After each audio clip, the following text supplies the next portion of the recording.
kalau teman-teman misalkan pakai extension gitu kan yang di 100%, itu targetnya itu sendiri kan di 7.500-an ya. Nah, Mm-mm. kita kasih spare lah dari awal tahun.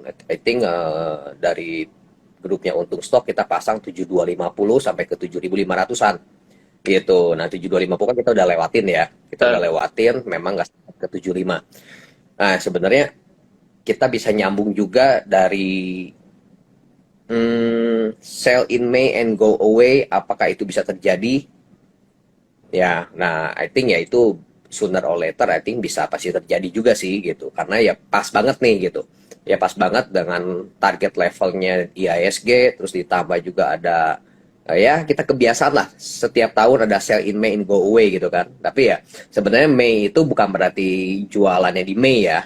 mm. Itu kan kalau kita runut itu antara April, Mei, Juni itu yang bisa terjadi itu di 3 bulan itu gitu kan. Jadi belum berarti, bukan berarti 100% di Mei kejadiannya.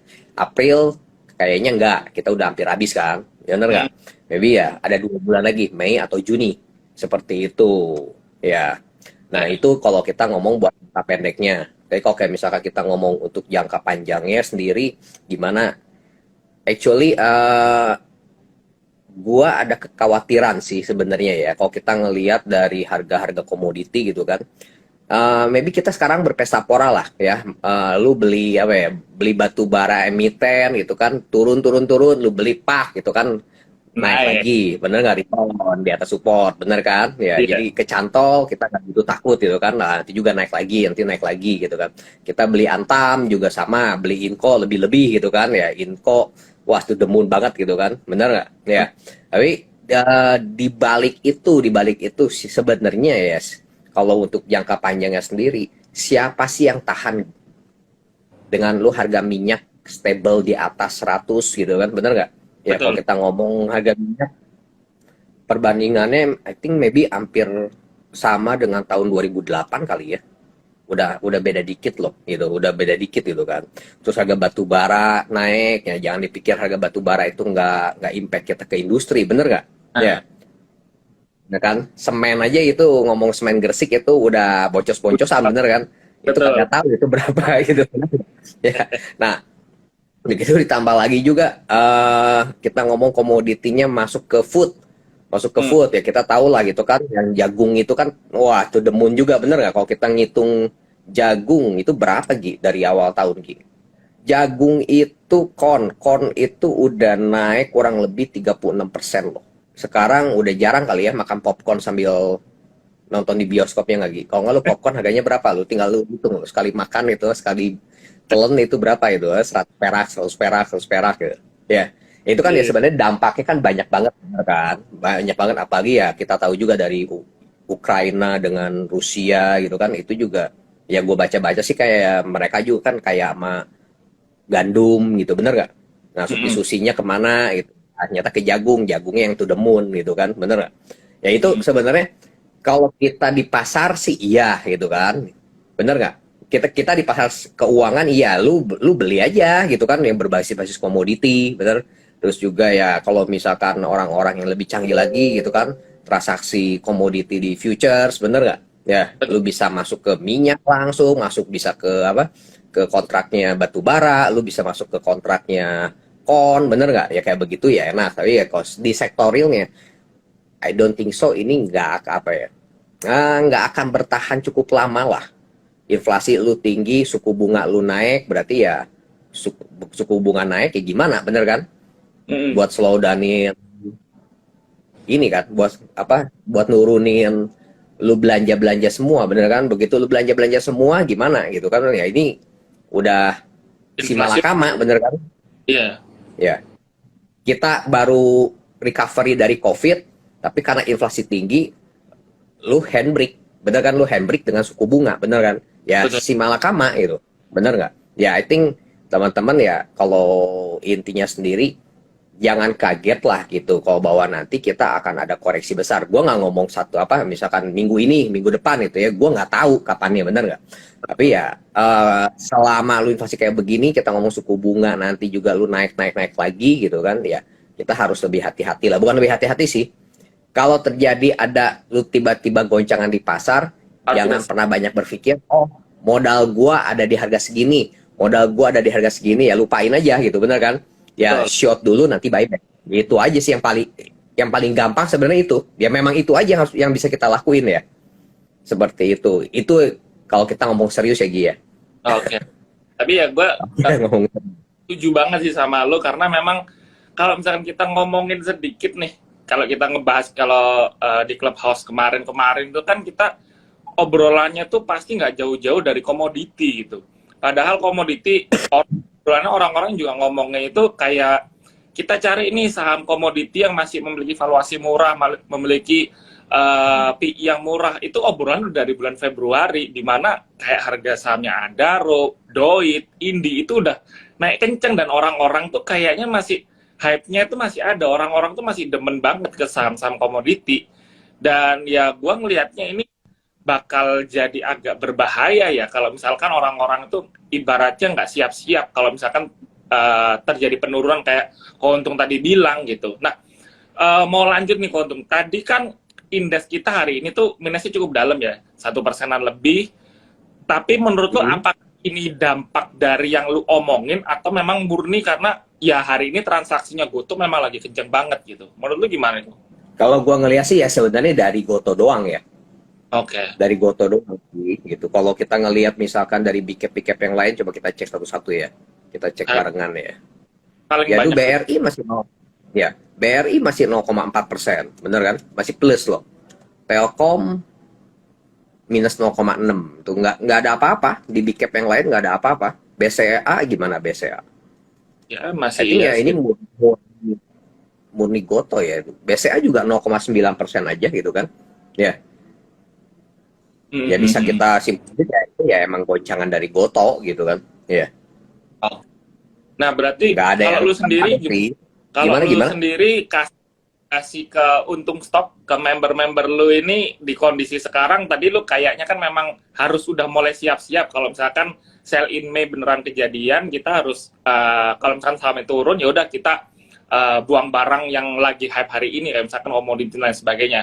Lu udah ada kasih rekomendasi nggak kisi-kisinya nih kira-kira kalau misalkan turun koleksi apa nih gitu atau seenggaknya hindari saham apa dulu nih di kondisi seperti sekarang. Menurut lu gimana? Gini, kita udah lama juga nggak nge-call big cap gitu kan, kayak BRI gitu. Kita juga udah kebanyakan, kita udah ngurangin posisi lah gitu ya. Nah untuk big cap sendiri emang kita udah sedikit banget lah dan emang jarang kita call juga gitu. Nah terus apakah itu menakutkan nih Gi? Kalau kita ngomong, waduh serem nih gitu kan ya? Enggak juga gitu, bahwa di di market yang lagi naik nggak semua saham juga naik, bener kan? Apalagi kalau kita bisa bilang misalkan dari grupnya Lipo. Nah, grupnya Lipo dari tahun kemarin gitu kan, yang dari MPPA, MLPL, story yang begitu bagusnya, ternyata lu hancur lebur, bener kan? Hancur lebur. Nah, sekarang ya udah mulai pick up gitu kan, ya maybe itu juga bisa kita take a look gitu kan, bisa kita lihat juga gitu. Nah sebenarnya yang nggak begitu menakutkan lah, kecuali memang terjadinya ya lu big crash ya, koreksi besar-besaran ya semua juga pasti kena gitu kan. Tapi kalau misalkan, nah untuk koreksi besar yang terjadi, apakah langsung tiba-tiba? Enggak ya, nggak akan tiba-tiba.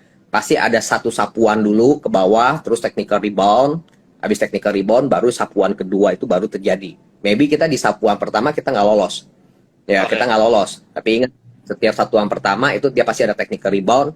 Nah sapuan kedua itu ya make sure aja kita harus bisa nge-reduce barang di titik itu gitu. Nah takut nggak? Ya nggak perlu takut juga gitu kan. Daripada kita ketakutan lu tahu-tahu ke 7.500, bener nggak Gi? Iya. Ya, sampai sekarang ya, yang bisa kita ngebantu, yang bisa apa ya, yang bisa jadi kita patokan kita itu apa sih? Ya udah, kita lihat aja price actionnya seperti apa, bener kan? Rupiah kayak gimana? Syukurnya rupiah kita itu bener-bener lu kuat kayak aderai kali ya, bener nggak? Terus ya. Sideways begitu lama. Iya, kalau kita ngelihat mata uang apa euro US dollar ya udah babak belur, bener kan? Ya, Betul. apalagi kalau ngelihat teman-teman misalkan ngelihat US dollar Japanese yen. Nah, itu juga salah satu apa indikator yang orang tuh rame-rame lu apa ya, rame-rame dia tuh pinjem duit lu ke Jepang gitu kan, murah, bener, Buat buat ke dolar. nge-prepare nanti Amerika naik, lu ya istilahnya gini, gue pinjem ke lu bunga murah, terus Gua kasih pinjam ke si Glenn, bunganya tinggi, udah gua tiong-tiong. Bener nggak? Gitu. Ini US dollar Japanese yen juga melemahnya gila-gilaan gitu kan, bener nggak? Ya, ya. Untungnya rupiah kita gila gitu kan. Ini benar-benar otot kawatku apa Tulang besi. tulang besi, kayak Gatot Kaca, bener kan? Karena ya kita trade balance kita kan udah positif, positif terus, bener kan? Nggak defisit. Kita diuntungi dengan harga kenaikan komoditi, wah ya enak banget gitu. Cuma ya nggak tahu sampai kapan gitu. Bener nggak? Gitu. Selama rupiah kita kayak begini ya aman aja, nggak akan ada apa-apa gitu. Ya patokannya tetap kita ke mata uang kita ya, nanti kita terus pantau aja. Sampai sekarang aman lah ya. Oke, jadi mungkin bisa masukkan juga nih buat teman-teman kalau misalkan udah mulai panik apa enggak ya, salah satu indikatornya ngeliatin rupiah aja. Kalau misalkan tiba-tiba udah keluar dari angka 14.500 itu ya mungkin baru mulai diperhatikan tuh kan. Sekarang masih 14.200, 14.300 kan untuk rupiah gitu. Nah, ini gue mau ngebahas topik yang agak cukup menarik nih, Kontung. Dimana kan kalau misalkan kita ngeliat historis nih, biasanya di bulan Ramadan ini kan saham-saham seperti retailer, terus consumer, bahkan ayam-ayaman itu kan biasanya naik. Nah, sekarang ini kok tetap lempem ya? Menurut lo, view lo ini gimana? Apakah, tadi kan lo bilang harusnya ada saham yang sudah turun kita koleksi. Nah, menurut lo saham-saham kayak ayam-ayaman dulu deh, kayak apa namanya, Main, Java itu udah memang harus dikoleksi atau seenggaknya ya udah karena memang orang lagi hype-nya di komoditi dulu. Menurut lo gimana nih? Gini, kalau kita bicara kayak begitu ya, coba kita cek. Tahun kemarin Lebaran bulan, jangan tahun kemarin ya, tahun kemarin kan kita agak-agak Lebarannya agak-agak nggak normal kan. Kita ngomong 2017 ya gitu. Bulan apa ya Gi? Ingat nggak Gi? 2017 Karena tuh harusnya masih Agustus, Juli Agustus. Juli Agustus pun dia cuma ranging doang, bahkan Juli ke Agustus. Ya, overall dia malah deket turun loh. Kemudian dia naik lagi ranging doang. Nah sebenarnya gini, kalau seingat gua bahwa tiap kali Lebaran kita nge-call saham-saham yang diuntungkan oleh momen Lebaran itu dari 10 itu cuma palingnya 1-2 lah ya, yang lainnya itu malah boncos gitu, malah boncos. Sebenarnya kalau kita pikirin sendiri gitu, logiknya adalah ya pertama sekarang flow-nya lagi nggak ke sana. Bener, orang-orang berbondong-bondong, lu komoditi deh lu, daripada lu susah-susah, bener kan? Lu komoditi aja gitu kan. Kalau kita tebak-tebak berhadiah gini apa, konsumer gitu kan, diuntungin oleh Lebaran, duitnya ada kagak? Bener nggak? Ya, buying power di masyarakat bawah tuh ada nggak? Bener kan? Nah, kayak begitu gitu. Kayak gua ngelihatnya ya gitu. Jadi kalau kayak kita ngomong, oh apakah misalkan contoh JPFA kan kemarin baru bagi dividen kan? Betul. Ya, udah kumden, udah gitu terus longsor lagi. Gimana ya, secara price action kita nggak bisa, kita cuma satu-satunya yang bisa ngebantu kita ya price action doang. Price actionnya dari JPFA ini support kuat udah jebol ya, di level 1545 ini udah jebol gitu. Jadi ya secara price action ya memang nggak layak gitu ya buat kita masuk buat trading cepet ya gitu. Seandainya pun ada naik kan itu cuma bentuknya ya technical correction doang gitu Gi. Oke. Nah, berarti ya menurut berarti memang lebih baik sekarang kalau misalkan buat trading ya tetap di komoditi aja berarti ya. Lebih gampangnya iya gitu. Dan sekarang agak-agak kita gini, kita sebenarnya nggak usah kepatokan juga ke komoditi gitu kan. Sebenarnya banyak juga saham-saham yang udah mulai reversal, udah mulai banyak gitu. Misalkan kita ngomong Krakatau Steel. Oh, keras. Ya, keras. Udah gitu yang berbau-bau dengan apa? Dengan ya sejenisnya lah gitu. Misalkan kita ngomong baja, nah orang pernah lihat nggak baja? Oh, baik. Nah itu baja juga. Ya, PI rasionya cuma 3 kali loh. Memang kuartal keempat dia belum keluar ya. PI rasio ya murah. Bottom nggak sih kok? Kenapa? Ngebentuk double bottom nggak baja ini? Ya, betul. Dia agak bentuk double bottom, benar. Itu ya PI rasio 3, something lah ya. Jeleknya belum keluar. Q4 hasilnya belum keluar. Ya misalkan contohnya itu. Gitu. Kalau kita ngomong pakai bandingkan dengan ISSP itu 5, hampir 6 kali. Ya ini ya jauh lebih murah dari PI rasionya gitu ya. Kalau fully aja nanti resultnya kuartal keempat itu kan dia kan telat tuh. Nanti udah keluar ternyata bagus. Ya moga-moga double bottomnya sukses itu. Oke. Sebenarnya ada aja lah. Kita ngomong banyak nggak juga. Cuma ya pasti ada lah gitu. Ya. Nah, terus kalau Emang misal, masuknya ke small cap ya. Masuknya lu ke ya, small ya, cap loh. Lu perhatiin deh. mm, Kalau kita kayaknya kita udah satu minggu lagi ya. ya, Berarti 5 hari, ya enggak lah, 4 minggu depan cuma 4 hari. Empat mm, hari, besok hari Rabu, Kamis, Jumat. Berarti cuma 7 hari kerja lagi. 7 hari kerja lagi ya kalau buat teman-teman yang mau trading-trading lebih yang apa yang gesit ya I think harus ke medium sama ke small cap, jangan yang terlalu gede. Agak berat kali yang gede ya. ya berarti ya Itu aja. kalau menurut lu di minggu depan berarti udah mulai sepi ya? Apa namanya ISG kita berarti ya? Kemungkinan. Seharusnya udah. Ya udah. Kita ya dari kalau kita lebaran normal gitu dari tahun ke tahun itu minggu keempat itu udah mulai slow down habis-habisan. Turunnya agak gede dari value transaksi di bursa tuh turunnya cukup gede. Kecuali mungkin Oke. tahun Nah, kemarin ya, tahun kemarin karena nggak ada kemana-mana beda. ya. dua Iya. tahun dua tahun terakhir deket Lebaran tetap rame. Kenapa ya? Ya kita semua lu duduk doang, bener gak? Ya Ada nggak juga. kemana-mana ya. Iya. Iya Ber- betul. Kalau lu sendiri minggu depan apakah ngosongin portofolio dulu, ambil cash dulu, apa tetap lu masih berani pegang saham sampai 1 minggu libur? Gini Ji. Kalau gue sih pembagian dari Porto itu memang antara around 70 sampai 80% itu Porto itu memang gua hold. Oh, Ya, jadi kita buat nge-swing jangka panjang gitu. Ya, yang 20% sampai 30% itu yang buat one ya fast trading lah ya. Fast trading antara 1 sampai 14 hari kerja gitu kan. Yang otomatis ya yang gua kosongin ya paling cuma 20% doang. Itu aja sih Ji gitu. ya, oke, oke. Nah, terus tadi kan udah ngebahas sektor apa namanya consumer, retailer, terus komoditi juga kita bahas mulu.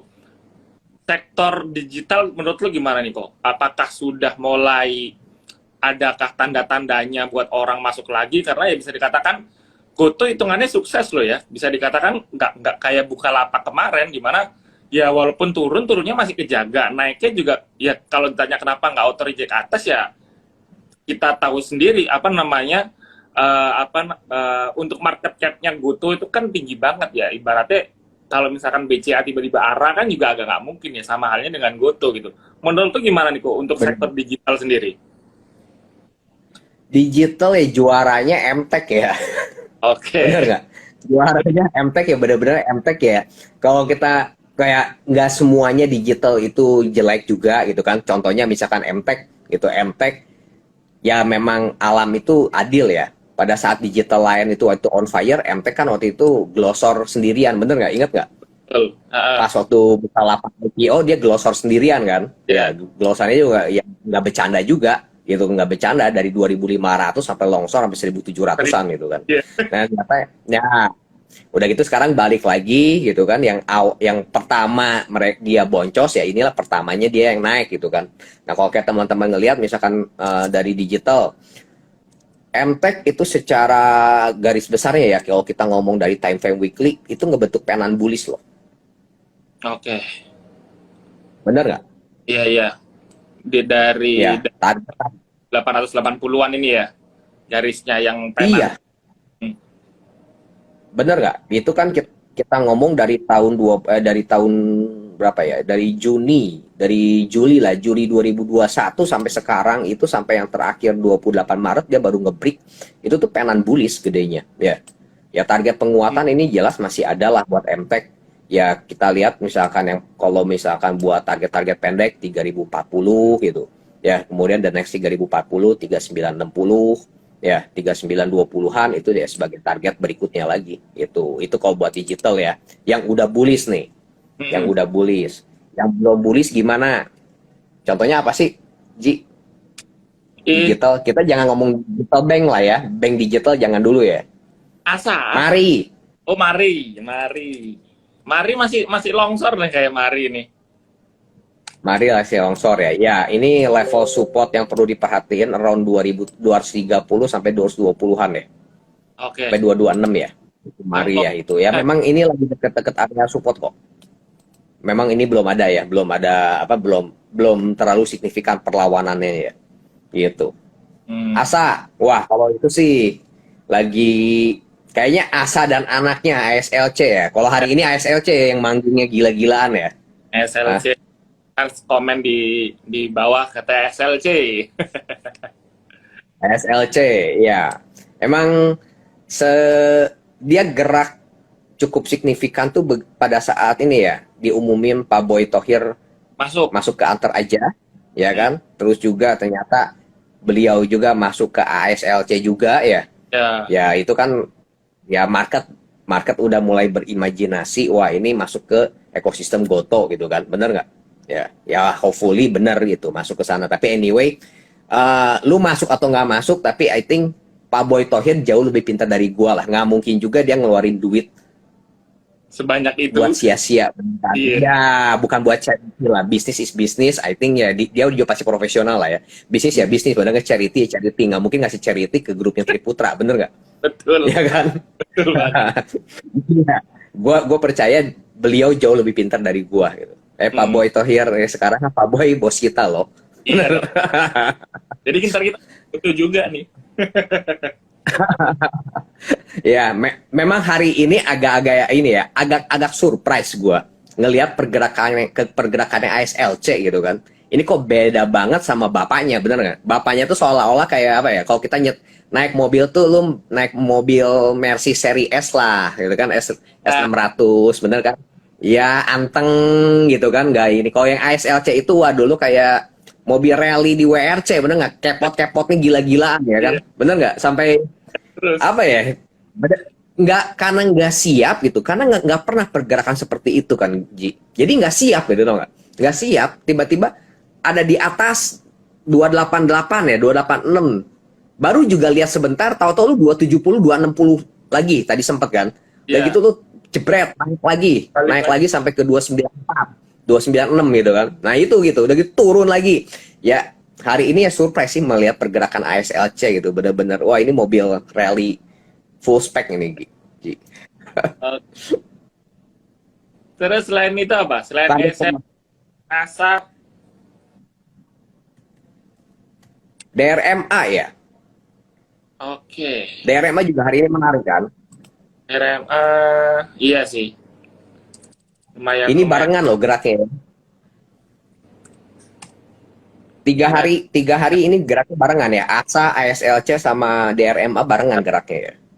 Padahal kalau Dharma ini kan ya kita tahu story-nya itu kan ya karena Hyundai sekarang lagi banyak dipromosiin, dan Dharma sendiri kan memang baru aja dapat kontrak ya kerjasama yang sama Hyundai itu kemarin juga sempat dikasih tahu juga ya, mungkin dari sisi apa namanya itunya, karena kan ya seperti yang kita tahu kemarin kalau nggak salah laporan penjualan mobil di bulan Februari apa Maret ya, saya agak lupa, itu angkanya itu aslinya agak turun, tapi malah Hyundai-nya itu bisa naik cukup signifikan ya, bisa dikatakan dia nge-grab market dari perusahaan-perusahaan mobil besar kayak misalkan Toyota yang udah nggak mulai laku, terus Suzuki yang udah nggak ada produk-produk baru, Nissan juga sama. Sekarang yang keluar produk baru mungkin yang masih menarik itu kan mobilnya Honda doang kan, yang sama CR-V yang baru itu. Selain itu kan nggak ada. Kalau itu gue agree sih, Ji. Cuma ada satu hal ya yang kalau menurut gue sih dari DRMA ya, benar, yang story positifnya itu kan dia kan benar-benar fully support ke Hyundai gitu kan. Dan kita juga tahu yang banyak masuk ya satu-satunya kita ngomong di luar Tesla ya, baru Hyundai gitu kan. Apalagi yang terbaru itu yang apa? Ioniq 5 gitu. Ioniq 5 waduh keren banget ya. Iya. Ioniq 5 itu keren banget itu kan, yang sebelumnya itu Hyundai Kona gitu kan. Tapi ya ini juga kita belajar ya teman-teman ya, kita belajar juga bahwa sebenarnya story itu udah di sounding tuh udah cukup lama loh. I think around 3 minggu yang lalu udah kan. Ternyata yang terjadi adalah glosor, bukannya naik malah glosor, bener kan? Ya, betul. Ya itulah fungsinya sebenarnya. Technical analysis itu fungsinya seperti itu. Semua lu mau story bagus apapun, sebelum flow itu masuk nggak akan naik. Ya. Betul. Nggak akan naik ya, itu apakah bohong atau enggak ya, maybe sometimes ternyata di balik itu, di balik dapur ada sesuatu yang lagi ditunggu-tunggu ya. Setelah kejadian baru kan kita tahu nih, kita baru tahu ternyata Astra masuk ya 10% ke DRMA juga, bener nggak Ji? Betul. Ya, Mm. gitu ya. Sekali lagi gue juga bilang bahwa I think direksinya Astra pasti jauh lebih pintar dari gue. Pasti dia punya alasan kenapa dia masuk 10% ke DRMA, bener? Ya, Betul. kalau misalnya mereka, pertanyaan teman-teman compare-nya gini, loh kok kan Astra juga punya Astra Autopilot gitu kan, bener nggak? Ya, ya kita nggak perlu terlalu pusing lah. Gue yakin bahwa DRMA itu ada something ya, yang pasti mereka yang bisa nge-production sesuatu yang Astra Autopilot itu bolong Nggak bisa. Ha. gitu. Ya, ya, gue yakin pasti mereka jauh lebih pintar dari kita lah.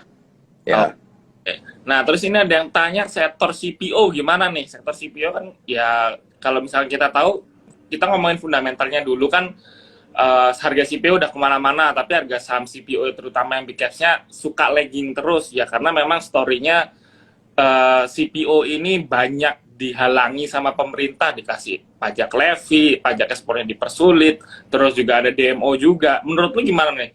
Keuntungan untuk CPO apakah menarik atau mungkin lebih baik dihindari dulu gitu?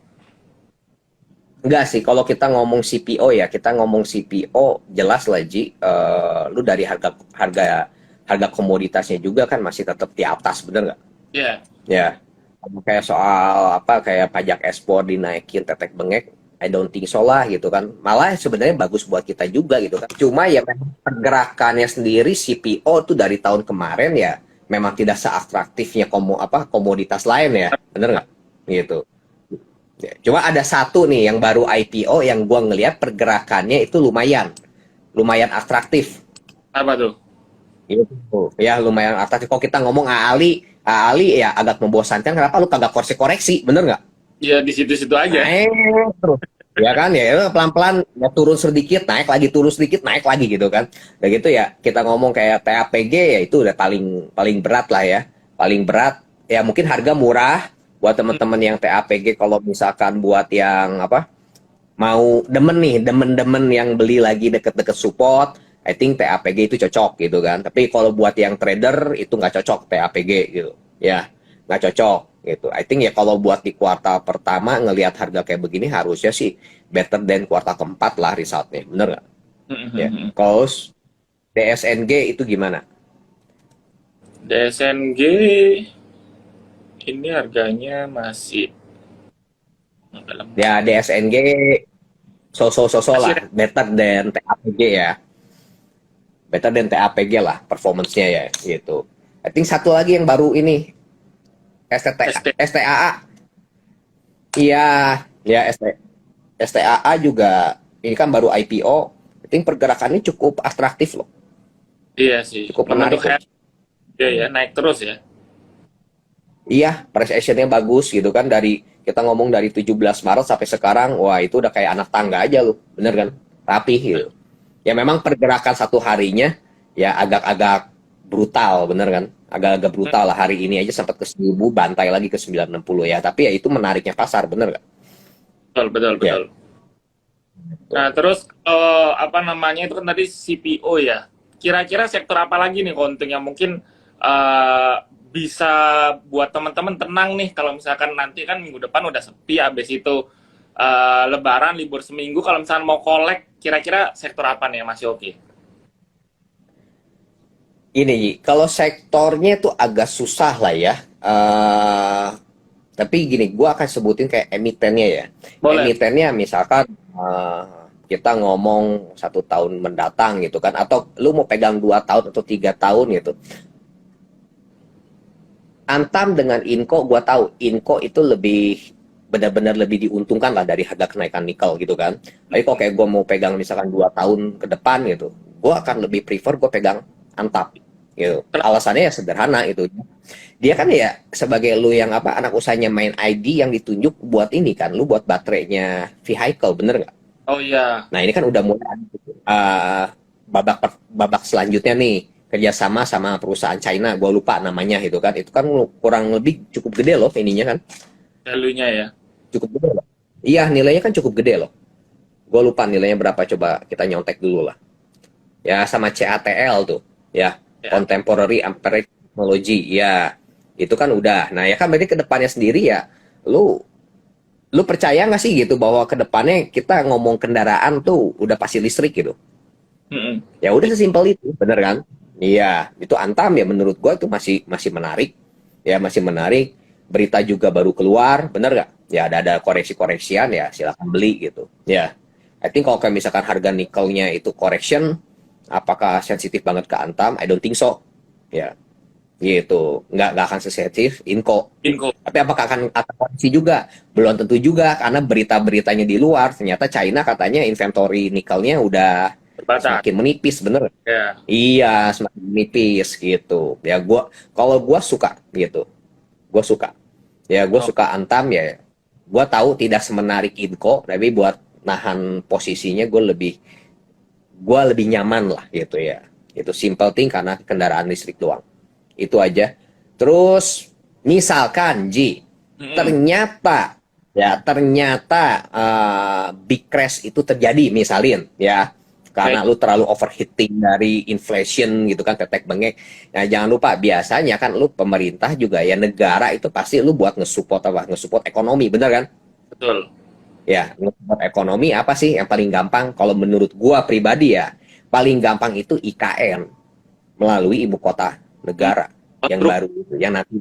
Iya, ya gua pikir itu ya I think Pak Jokowi juga pasti mati-matian lah gitu kan buat mencari investor-investor lagi gimana pun caranya lu itu ibu kota harus dibangun ya itu salah satu capital is apa government expenditure ya lu buat nge-support ekonomi kalau Ya. seandainya terjadi kalau misalkan nggak terjadi crash gimana ya tetap juga lah IKN pasti jadi bener kan Nah, ya itu ya kita nggak tahu memang saat ini belum ya saat ini coba kita lihat dedengkotnya dulu nih waskita gimana. iya dari kemarin kayaknya construction nggak diperhatiin ya. Orang-orang Ya memang karena belum ada flow-nya. Apalagi kan kita yang 1 bulan kemarin itu kan keluar berita itu yang Jepang ngundurin diri ya SoftBank ya kalau nggak salah nggak jadi apa gitu kan. ditarik.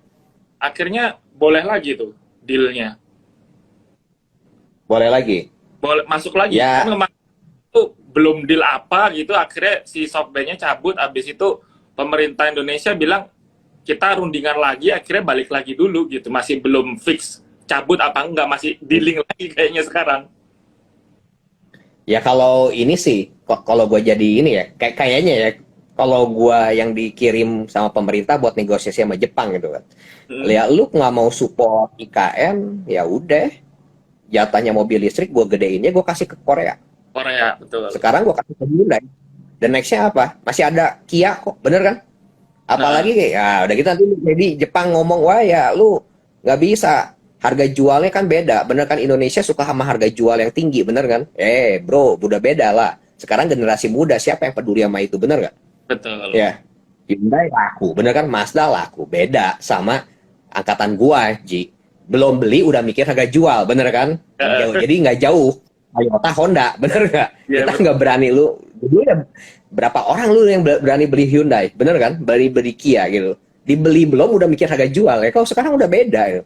I think ya sebenarnya ya Jepang tuh lu ya harusnya lebih gampang buat diancam kali ya, bener nggak? lu yang rugi ibaratnya kalau Kepentingannya. Iya, lu ya udahlah lu bakar duit. Anggaplah lu kagak untung lah gitu buat di IKN, tapi kan lu jual mobil di gua juga lu cuan dong, bener nggak? Mau gimana juga Toyota Honda ya oke lah bener kan tetap papan atas lah di Indonesia, bener nggak? Itu ya kalau menurut gue ya balik lagi kita ke construction I think ya ini sebagai apa ya bahan cadangan lah ya mm, bahan cadangan memang sekarang belum menarik tapi I think itu government expenditure yang bakal buat nge-support ekonomi kita juga lah ya lu percaya nggak IKN bakal dibangun atau enggak gitu aja mm. bener kan itu story dasarnya itu doang kok Orang yo sekarang APBN yang buat 2023 dinaikin lagi kan buat IKN ya pasti mau nggak mau akan mulai jalan. Berarti akhir tahun orang mulai banyak tender offer tentang IKN berarti ya. seharusnya ya Hmm. nah nanti juga begitu ada flow ya market pinter kok teman-teman juga pinter lah, begitu ada flow juga lu gabruk ke atas juga kok, bener kan, HK juga ya. Sekarang ya ngapain, memang bener sekarang ngapain, gue juga agak males ya, Ah, gue juga agak males, belum lah gitu. Ada oke. sih buat nasabah yang duitnya panjang kali lebar, yang panjang kali lebar ya udah gitu kan, dia pengen ini ya gue pilihin deh gitu kan, bener nggak, gue pilihin gitu kan, dari construction gue pilihin satu gitu Eh, oke, oke. ya. Terus ini, Ji, dari ah, tadi dari tadi lu yang nanya, sekarang mendingan gua yang nanya deh. boleh, boleh gantian. Iya, gantian dong. Nah, saham favorit lu apa? Kalau gua sih dari Nah, kan dulu, gua dengar lu fundamentalis kan? iya. Gua sih dari dulu emang sukanya itu saham-saham big cap sih ya, saham bapak-bapak banget lah. Gua tuh punya BCA dari tahun 2017 sampai sekarang tuh nggak pernah gua jual untung. Jadi ya Tapi ya gua, pinter dong. Hah? Ya pinter lah. Ya iya makanya dengan pengalaman gua beli BCA yang harganya waktu itu 2017 kan masih masih belum stock split ya, harganya tuh gua beli itu 19 ribuan. Dibilang sama teman-teman gua, lu ngapain sih beli BCA, kan harganya mahal gitu. Ya udah, gua Hmm. memang percaya bahwa kalau misalnya perusahaan itu masih akan berjalan terus, pasti harga sahamnya akan naik. Karena ya mungkin gue berbeda sama lu, keuntung gue nggak ngambil keuntungan dari selisih harga. Gue memang niatnya memang buat investasi. Jadi ya Buat pasti. dividen. Kalau misalnya gue ngobrol-ngobrol sama Han, sama Jogi, itu pasti gue dikata-katain mulu, ah lu belinya BCA mulu, lu belinya BRI mulu, belinya bank-bank besar mulu ya. Bukan karena apa namanya, bukan karena apa ya, karena gue itu udah terbukti dari gue tahun 2017 sampai sekarang 2022 naiknya udah, ya udah banyak gitu. Jadi ya kalau misalkan ditanya kira-kira sukanya apa ya, apalagi kan gue dulu sales nih, sales tuh kadang-kadang gue ada suka dilemanya, dimana hati Hmm. nurani gue harusnya nih kasih rekomendasi saham perbankan besar, tapi kebutuhan nasabah kan nggak itu. Ada nasabah yang misalkan gue pengen cuan dalam kurun waktu 1 hari 2 hari, nah itu gue tuh ngulik-nguliknya itu kadang suka, ini harusnya masuk BCA aja nih, masuknya saham-saham big caps aja. Tapi ya balik lagi, karena kita sebagai perusahaan sekuritas harus bisa memberikan apa namanya input paling bagus, ya udah gue ngikutin apa namanya rekomendasi-rekomendasi yang ada di Trimegah untuk beli saham small mid caps. Ya ada yang untung juga, tapi ya pasti gua sisihin sedikit lah, gua panas-panasin ini loh Pak, Nah, kalau misalkan buat defensif oke loh, apalagi kondisinya lagi kayak gini. Waktu itu 2017 ke 18 kan turunnya cukup dalam tuh, sempat turun cukup dalam kan, ya ya ya. udah gua kasih rekomendasi beli apa namanya sebagai defensif stoknya bapak sama ibu gitu. Waktu jadi sales sih kayak Nah. gitu, gitu sih. Hmm. Gue agree banget kok, Ji, soal itu. Gue juga banyak kayak ngobrol sama teman-teman gitu kan, sama teman-teman klien gitu, yang udah deket-deket gitu kan. Gue cuma bilang kayak gini, kalau emang lu nggak bisa trading, ya nggak semua orang tuh bisa trading. Ya, Hmm, lu bisa belajar soal technical analysis, bisa. Ya, tapi masalahnya, apakah lu belajar dan lu menguasai, itu cukup? Enggak. Kalau ya, itu cukup kalau lu sebagai dosen, bener nggak? Sebagai pengajar, lu masuk ke akademis, ya lu cukup. Tapi sebagai kita praktisi nggak bisa, lu harus belajar gimana caranya mengeksekusi, bener kan? Ilmu yang betul, kita pakai saat eksekusi itu udah beda cerita. Kenapa? Mental, bener nggak? betul sekali. Ya, orang apa yang mau cut loss, bener kan? Kalau orang mau cuma cut loss, rugi, gitu. Ditanya, lu mau rugi nggak? Nggak mau, berarti lu nggak mau cut loss. Nah, ya itu kan banyak orang berarti di situ kan. Hmm, Nah, orang-orang yang terjadi di situ, gue cuma ngomong, lu ngapain? Ya, lu cuma jadi donatur doang, lu charity aja, lu terus ke pasar, bener nggak? Ya, iya, cuma lu nggak tahu aja uang lu tuh pindah ke siapa, bener kan? Ya, gue juga malah gitu. Ya udah, lu beli aja, udah lu beli BCA, ya udah lu diemin aja. Ya, hmm, lu 5 tahun, 10 tahun, atau nanti kita di masa tua, lu tinggal dapetin dividen, bener nggak? iya betul. Ya, bener, gue agree gitu ya. Buat orang-orang ya, memang gue pun kayak nyisihin, tapi bukan berarti gue ke BCA ya. Gue Hmm, lebih suka BRI. Jadi bukan berarti BRI lebih bagus dari BCA, enggak teman-teman. BCA itu enaknya apa? Ya lu tiap tahun aja dikasih bayar kok sama manajemen, bener nggak? Ya kan betul. itu kan bonus bonus bonus tahunannya kan, salah satunya bentuknya kan saham, bener kan? Ah, Nah, itu kan ada bayar. Bener absolut. nggak? Bayar udah disediakan sama manajemen, bener nggak?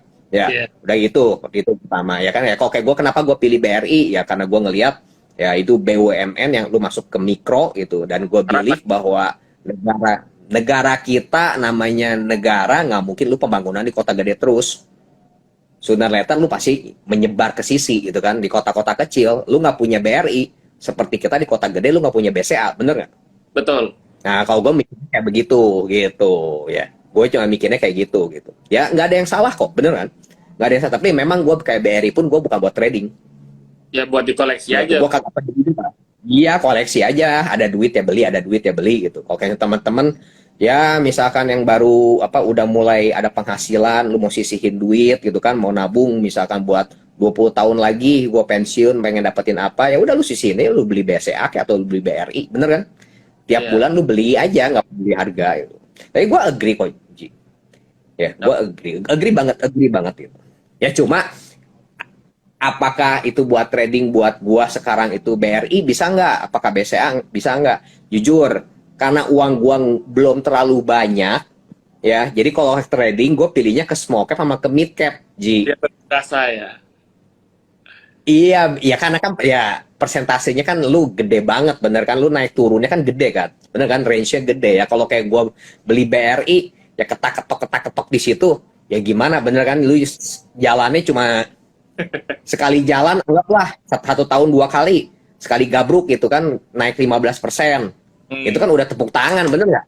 Bener Iya. kan? Ya masalahnya bukannya salah, masalahnya kalau kayak gue sekali gebuk beli 500 M ya kerasa 15%, bener nggak? Iya.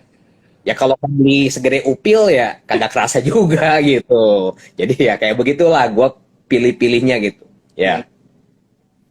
Aduh Tapi ini ya Om Leo nih ada yang nanya. gimana gimana? Om Leo ada yang nanya, gue glowing karena berminyak, aduh asem. Ini bukan nanya, ngeledek dia. Kata Tapi Kohan, FPAA. ada yang orang cocoknya itu trading kayak keuntung memang memang bisa dikatakan ya mentalnya udah tertempa, sedangkan ada juga orang yang memiliki banyak apa namanya kepentingan lain yang akhirnya tidak bisa fokus dalam trading, ya lebih baik berinvestasi aja untuk jangka panjang gitu ya. Gue agree banget sih sama lu Kontung. Kemarin juga awal-awal gue masuk di Terima Ideas ini kan dia dipaksa buat trading kan. Gue coba-coba memang secara ilmu ya ngerti kalau misalkan tembus support kita jualan, tapi gue nggak mau, kadang-kadang gue ngerasa ini bisa balik naik lagi nih, bisa balik naik lagi nih. Nah ini mungkin yang kalau misalkan buat teman-teman yang memang mau trading ya balik lagi ya, mentalnya itu harus kuat, berarti memang harus benar-benar disiplin. Kalau misalkan analisis kita salah ya harus diakuin kita salah nih. Oh ternyata awalnya kita ekspektasi bakal naik, ternyata harga sahamnya turun. Sudah nyentuh support, udah tembus support, ya udah kita jual aja. Kalau memang secara apa namanya, secara analisis teknikal memang sudah tidak menunjukkan adanya pembalikan arah atau menunjukkan downtrend, ya udah kita jual. Jangan dipaksain, oh ini masih bisa rebound naik, ini masih bisa rebound naik. Ya di situ gue belajar banyak sih sama Han, sama Jogi, sama Glenn, sama Keuntung juga. Jadi ya mungkin buat teman-teman kalau misalkan apa namanya mau trading technical itu belajar nih sama suhu-suhu di sini, karena memang mereka itu sudah berpengalaman. Kadang kalau teman-teman dengerin di Clubhouse deh, suka kan kadang-kadang marah-marahin kliennya kalau memang turun ya memang harus waktunya cut loss. Jadi ya itu apa namanya disiplinnya itu di situ. Jangan teman-teman maksain kalau misalkan udah untung di apa namanya senang, tapi ketika rugi nggak mau ngakuin kalau itu lagi kerugian. Sama Keuntung dulu juga pernah bilang kan kalau nggak salah sama Kodoni di Clubhouse itu udah susah analisis lama-lama nih, kayak waktu itu zamannya Goto ya, dianalisis panjang-panjang lebar, tapi buat niatnya itu kayak investasi jangka panjang nih setahun 2 tahun, tapi begitu naik 10% langsung dijual. Jadi ya apa namanya niatnya analisis fundamental, tapi malah pakainya itu buat cuma 1 hari 2 hari, itu ya mungkin bisa jadi bahan buat teman-teman. Balik lagi strategi investasinya itu apa, jangka panjang kah atau jangka pendek kah gitu kan Keuntung. Ya benar, itu emang harus ditentuin dulu sih gitu pembagiannya gitu. Ya anyway sebenarnya Ji, gue tuh nggak jago loh kok kayak misalnya buat fast trading. Jujur aja, I'm hoki lah, lucky guy bahwa di tim gue di Indonesia Timur itu yang jauh lebih jago buat misalnya dia trading cepet ya. Itu kayak Carlo, brass manajernya Makassar yang dibawa apa under tim gua juga itu jauh lebih jago dari gua. Pandu yang pegang Surabaya, cabang Surabaya, itu juga kalau buat dia milih fast trading itu jauh lebih jago dari gua. Bali itu ini Dayu. Nah, lu trader cewek tuh jarang loh, bener nggak? Ya, itu Dayu. Itu keren. Malah gua tuh sering nyontek ke dia, yang buat misalnya fast trading ya. Itu gua sering nyontek ke dia gitu. Ya, itu mereka bertiga tuh jauh lebih jago dari gua buat pilih-pilihan ininya ya. Buat pilihan-pilihan stock picknya ya, buat fast tradingnya mereka jauh lebih jago. Gitu. Ini Oh, ada yang nanya nih Ji. Kita tanya apa? jawab pertanyaan deh. Masuk harga sekarang bagus nggak kok? Dan mau TP di 98 masuk akal nggak? Kalau kayak kita ngelihat waktu itu di level 74 waktu sempat apa ngebreak gitu kan, ternyata itu terjadi false break bener kan, langsung ngebalik lagi. I think harusnya friend itu udah cukup kuat lah ya. Gua nggak ngomong itu udah masuk ke bullish, belum, karena kita baru satu kali higher high, berarti itu baru transisi ya. Jadi belum belum sure buat bull, tapi udah mulai kelihatan dari false break yang di level support penting, dia ada itu false break langsung nge-rebound, ya itu bisa jadi salah satu tanda harusnya frame itu bisa ya. BBCA kok ambrol om. Nah itu BBCA tanya ke ini, ke si Aji. Ji, kenapa BBCA ambrol? Karena lebih banyak seller daripada buyer ya Ji ya. Kalau BCA sih mungkin ya tadi mungkin yang dibahas di awal tadi, orang-orang tuh terutama yang vibes-nya sukanya saham-saham big caps itu mungkin sedikit beralih nih, udah mulai ngurangin porsi ke ngelihat Goto ini seberapa besar nih buat dimasukin, udah cocok apa belum. Jadi ya mungkin saham-saham big caps-nya juga, kalau misalnya kita ngomong perbankan ya, kan tadi juga baru aja Bank Indonesia bilang tetap di angka 3,5% nih untuk acuan suku bunganya. Nah itu memang walaupun sudah di pricing in sama market, ya harusnya market itu pengen sesuatu yang beda nih. Karena kan di Amerika the Fed-nya udah agresif, terus Bank of England di apa namanya UK juga agresif, di apa namanya Eropa juga sama. Karena memang inflasinya udah nggak kejaga, sedangkan kita masih sangat-sangat bisa dikatakan masih sangat-sangat dovish ya, masih sangat-sangat berhati-hati, di mana rencana BI mau meningkatkan suku bunga itu kan nanti di semester 2, kemungkinan di bulan Juni atau Juli. Tadi juga dibahas di awal-awal, kemungkinan ya kalau kata keuntungan tadi, kemungkinan di bulan Mei ada sell in Mei, kemungkinan ya mulai dari bulan Mei, Juni, Juli itu ada pengalami penurunan. Nah ini yang dikhawatirkan nih sama market. Kalau misalkan tiba-tiba apa namanya liquidity dari sektor perbankan besar ini udah mulai habis, terus juga apa namanya suku bunganya masih belum kemana-mana. Nah ini mau dibawa kemana nih arahnya, itu kan yang bikin takutnya di situ. Karena kan kalau misalkan gue coba jelasin dikit ya, kalau kita ngelihat perbankan besar itu kan tetap kita harus ngelihat nih inflow asing juga, karena ya Indonesia itu sekarang ini bahkan dari awal tahun ya, dari bulan Januari Februari itu investor asing sudah mulai banyak koleksi saham-saham perbankan besar. Nah sekarang juga story-nya itu sudah mulai habis, story bagus-bagusnya. Makronya juga tadi di awal kita bahas, kalau misalkan inflasinya tinggi terus, komoditinya naik terus, itu pasti akan berbahaya.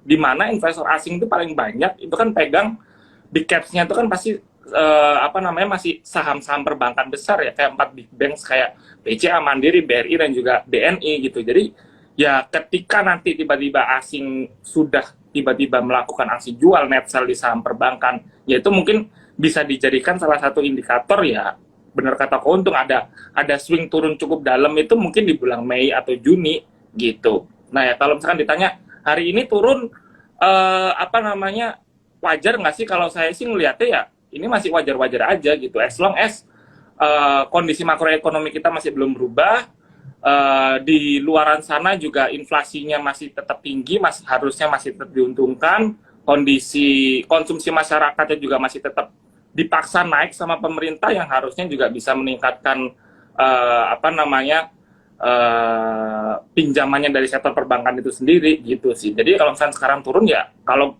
gue pribadi sih ya waktunya beli kalau apa namanya saham besar atau BCA ini turun gitu. Oke. Ya ada yang nanya lagi nih.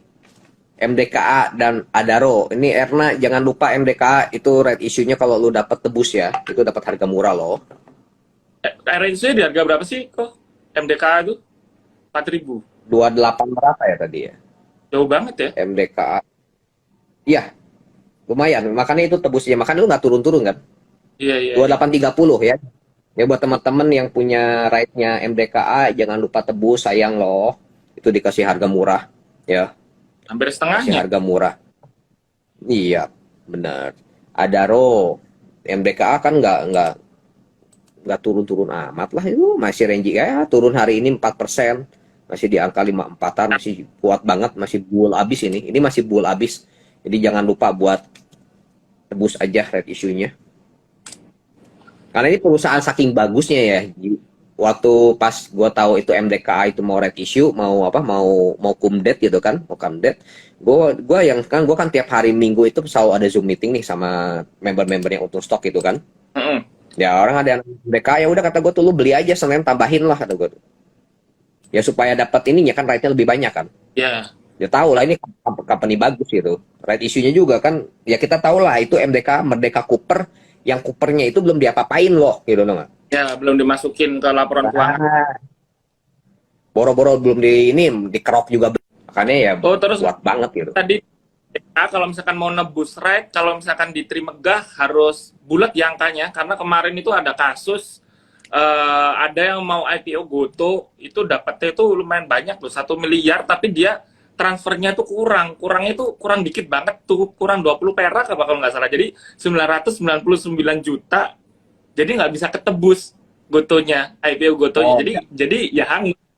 Jadi teman-teman kalau misalkan mau nebus rate-nya juga harusnya sama. Kalau misalkan dapatnya mau menembus 5 juta ya at least dilebihin dikit lah, 5.100.000 apa 5.200.000, takutnya kan ada fee-nya juga jadi ikutan kepotong. Takutnya kalau misalkan nebusnya itu mepet malah nanti kenapa gitu kan. Kadang-kadang teman-teman juga nggak sadar nih, misalkan pakai T plus, tahu-tahu dananya kepotong buat bayar bunga, jadi kurang berapa ribu atau berapa puluh ribu, itu yang ya nyesek aja sih kalau misalkan harusnya bisa nebus tapi malah nggak bisa ketebus gitu.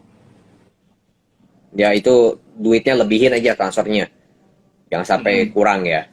Jadi ada yang nanya Adaro, sama Erna juga nanya Adaro. Ini ada yang menarik ya, kita hampir lupa ya. Ini kan gini, Eropa itu kan ngeban Rusia, bener kan?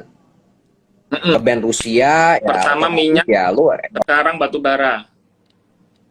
ya ngeban itu kan udah. Nah sekarang kan udah kita juga di media massa bahwa Eropa juga dicari-cari gitu kan, dan beberapa company di Indonesia itu udah mulai ada pengiriman. Ya salah satunya Adaro. Nah teman-teman gini, perlu diingetin, Eropa kan lo mau gimana juga negara yang lebih ke apa ya, ramah lingkungan, bener nggak Ji? Nah Ya, kita ngomong ya, walaupun tahu lah namanya lu ngebakar batu bara ya pasti ngebul, bener kan? Pasti ngebul lah gitu kan. Ya, nah cuma ya kalorinya pasti yang mereka minta itu high kalori. Ya kalau kita ngomong high kalori, ya rajanya itu yang pertama udah pasti ITMG itu high kalori. Ya, Harum itu high kalori. Kalau si Adaro itu dia dari medium sampai ke high, ya. Jadi mediumnya ada, ke high-nya ada. Nah, jadi yang Bumi juga sama, Bumi juga itu medium ke high juga. Nah, yang selebihnya gue kagak tahu ya kalau yang baru-baru ya. Kok kayak Mcol gitu gue nggak tahu. Kok kayak Indica itu lebih ke low kalori. Ya, low. Indica low kalori. Ya, jadi kalau kayak misalkan lu mau beli emiten batu bara, manfaatin, oh ini gue mau tebak-tebak nih, yang mana nih? Yang kemungkinan dia Eropa nge-order ke kita. Ya, lu harus tahu nih company mana nih yang kalorinya itu beda-beda. Ya, itu. Itu aja. Tuh ada yang nanya Telkom sama Excel. Nah, lu aja deh yang jawab, Telkom sama Excel lu demen yang mana? Telkom sama Excel Nanti gue laporan jawab keuangan. ya. Iya. Kalau keuntung pasti friend nih. Kalau Telkom sama Excel sih gue lebih Telkom ya, karena memang kalau misalkan kita ngelihat anak usahanya, terus juga berita-berita yang keluar kan, Telkom itu kayaknya sekarang itu benar-benar mau memonopoli pasar nih. Dalam artian nggak cuman providernya aja, tapi juga bahkan ke infrastrukturnya. Kemarin baru kerja sama Singtel, dia mau ada integrasi antara yang Singtel yang ada di Singapura sama yang ada di Indonesia, mau digabungin. Terus juga Mtelnya sendiri nih kemarin juga baru dapat proyeknya dari Telkomsel juga sih, tapi dia pengen ngebangun menara-menara lagi lebih banyak. Nah itu kan pasti yang diuntungkan kalau MTEL-nya punya banyak menara, ya pasti duitnya juga kecipratan ke Telkom juga. Terus juga kemarin itu yang proyek bawah lautnya, yang apa namanya, kabel bawah lautnya itu juga mulai, yang kabel Palapa itu mulai disambungin lagi. Kan kemarin itu ya pokok terakhir targetnya itu kan mau disambungin bahkan sampai ke Amerika ya, dan yang dapat proyek paling banyak itu kan ya yang BUMN ya. Jadi terakhir itu kan kalau nggak salah kabelnya itu sampai Kalimantan, jadi dari Kalimantan mau disambungin sampai ke daerah Papua. Nah ini yang dapat proyeknya ini si MTEL juga. Nah itu kalau misalkan beneran sudah kesambung dari Sabang sampai Merauke, ya pasti buat Telkom untuk memonopoli pasar telekomunikasi dari sisi infrastrukturnya, dari sisi konstruksinya itu bisa banget. Jadi ya kalau gua ngelihat sih integrated bisnisnya Telkom itu sudah nggak cuman fokus di Telkomselnya aja. Karena kan kalau misalnya kita ngelihat beberapa tahun lalu kan ya cuman lihat apa namanya, datanya banyak dibeli apa enggak, itu yang bisa bikin harga sahamnya naik gitu kan. Kalau misalkan untuk Telkom kan dulu gitu, sekarang udah nggak gitu. Sekarang udah benar-benar integrated bisnisnya udah semakin besar, dan sekarang juga yang paling baru Telkom juga kerjasama sama perusahaan gaming, mau bikin game juga, terus juga ada database juga, dia bikin data center sendiri bahkan yang nanti dikhususkan buat perusahaan-perusahaan startup. Nah, gua ngeliat sih Telkom ya, pertama dia BUMN pasti didukung, ya berarti antara kutip bisa curang lah ibaratnya kalau misalkan mau apa namanya, mau berkompetisi sama Excel dan juga Indosat gitu. Dan kedua ya, gua ngelihatnya sih secara bisnis structure-nya sudah sangat-sangat menggerilya, jadinya mungkin buat jangka panjang di koleksi itu masih menarik untuk Telkom gitu sih. Kalau intinya kalau lu trading, masa bodoh lu mau Telkom, mau Excel, mau Indosat, kayak mau Friend, kayak yang penting flow-nya ada. Bener. Kalau kayak lu mau investasi, pertama pilih ya company yang memang harus bagi dividen. Bener. Ya Telkom ya udahlah, itu langit ketujuh lah. Lu nggak bisa bandingin dengan namanya Friend, Isat lah, Excel, itu udah bukan kelas lah semuanya, bener nggak? Ya itu udah bukan kelas banget. Ada yang nanya, ini ada Antam di mana? Oke, Antam level support minor ya. Support-support yang terdekat itu area buy yang paling dekat itu 2770 sampai 2820. Itu.